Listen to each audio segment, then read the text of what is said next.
ka na ika'y mawiwili. So mga par, sa naging bakbakan nga po sa pagitan ni Keishan Davis kalaban ng Argentinian fighter na si Gustavo Lemos, matagumpay po mga idol nakuha ni Davis ang panalo via knockout sa round 2. Pinabagsak muna ni Davis ng 3 beses si Lemos bago niya ito tuluyan in-knockout. Hindi kinaya na gawin ni Lemos mga idol ang ginawa ni General Casimero sa laban nito kay Saul Sanchez. Nag-overweight kasi ito mga idol sa weigh-in kahapon ng 6 pounds. Sa weight limit ng lightweight, binigyan siya ng rehydration clause ng 146 pounds pero knockout pa rin ang kanyang inapot sa bakbakan at tila mahirap talaga i-break mga idol ang nagawa ni Casimero na merong rehydration clause tapos nanalo pa ito via knockout kay Sanchez.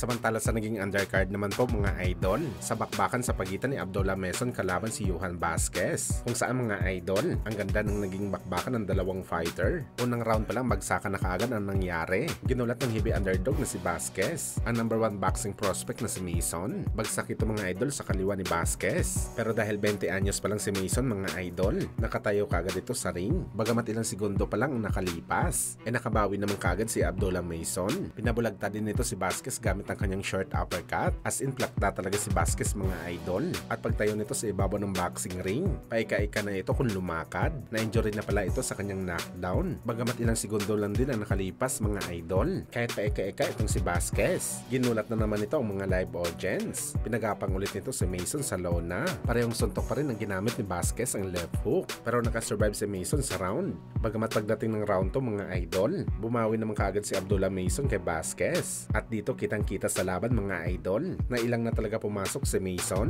Baka matamaan ulit siya ni Vasquez. Pero ginamitan ni Mason ng side to side na galawan itong si Vasquez. At dahil nga hindi ito makaikot mga idol dahil sa injury nito sa paa, napabagsak ulit ni Mason si Vasquez sa pangalawang pagkakataon. At dito na sumuko si Vasquez mga idol. Hindi na nito kayang ipagpatuloy pa ang laban dahil sa injury. Kung saan sabi pa nga ng mga boxing fans mga idol, sakaling hindi daw na injury si Johan Vasquez, delikado pa daw ma-upset si Abdullah Mason sa laban. Bawat kasi makatama si Vasquez, alog kaagad si Mason. Bagamat kudos pa rin kay Abdullah Mason mga idol, pinakita talaga nito na meron siyang puso sa laban. Bumagsak man, bumabangon pa rin at ituloy ang laban. Pero hindi talaga mga idol may iwasan. Nakantsawan si Mason ng mga boxing fans, lalo na mga kadibisyon nito sa lightweight na hindi daw pala tunay na elite fighter itong si Mason. Dahil mapanga daw ito mga idol.